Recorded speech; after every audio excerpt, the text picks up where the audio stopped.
The North is the oldest and largest of the Seven Kingdoms, but House Stark has not always held it. When Bran the Builder raised Winterfell and founded our line, we were vassals to the Barrow Kings, who claimed descent from the First King and thus dominion over all the First Men. But after the Long Night, it was our house who built the wall and set the Night's Watch to guard the realms of men, whilst our king sat in his barrow. My ancestors eventually revolted, waging what singers call the 1,000 Years' War, to free our lands. Other families joined us, recognizing that the North is a cold and hard land and needed a king who served its people before himself. Finally, the last Barrow King bent the knee, and House Stark became the Kings of Winter. Yet we were kings in name only, for by then the North had fractured into petty kingdoms, and my ancestors would struggle to unite it again for thousands of years. Roderick Stark wrestled an Ironborn lord for Bear Island and granted it to House Mormont when he won. A younger son of our family, Carlon Stark, won his own keep after he put down a rebellion and founded House Karstark, one of the most powerful in the North. When the Manderleys were exiled from the Reach, my ancestors shielded them and gave them a home at the mouth of the White Knife, in return for holding the river against pirates and invaders. Now they're one of the wealthiest houses in the North.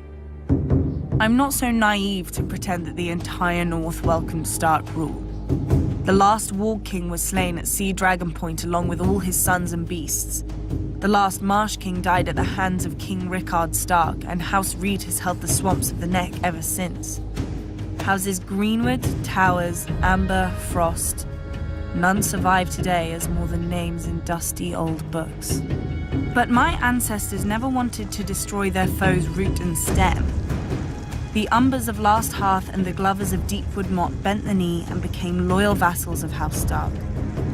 The Red Kings of House Bolton wore cloaks made from the skins of Stark princes they'd flayed, and one of the Boltons was even known as the Red Arm because he liked to plunge an arm into the bellies of captive Starks and pull out their entrails with his bare hand. The North deserved to be wiped clean of them. Yet my ancestors spared them after their defeat because they believed the North couldn't afford to fight itself any longer. Time soon proved them right. When the Andals swept into Westeros, they obliterated all the kingdoms of the First Men except the North.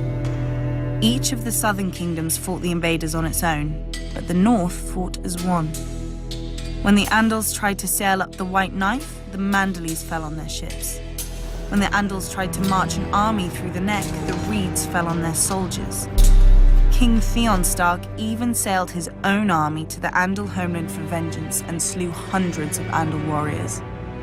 When he returned, he planted their heads on spikes along our coasts, a warning to other would-be conquerors. The warning was heeded for thousands of years, until Aegon the Conqueror.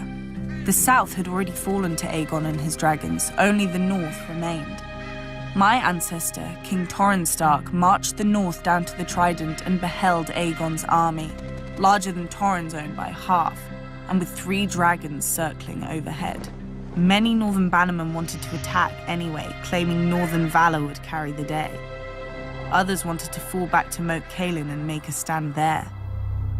But Torrhen had heard how the armies of the Rock and the Reach had burned on the field of fire, and had seen the fires still glowing beneath the rubble of Harrenhal. He knelt and laid his ancient crown at Aegon's feet, and rose a king no more but Lord of Winterfell and Warden of the North. Some Northerners still sneer at my ancestor as the king who knelt, forgetting that because of Torrhen, they're alive today to sneer. Their ancestors didn't leave their burned bones at the Trident, and their twisted swords didn't fill Aegon's new throne. Now many say that House Stark is dead and gone, and House Bolton holds the North. But the North remembers who united it.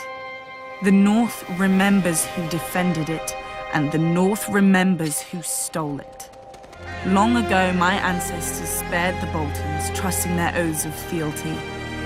I shall correct that mistake. Even the North can forget when there's nothing left to remember.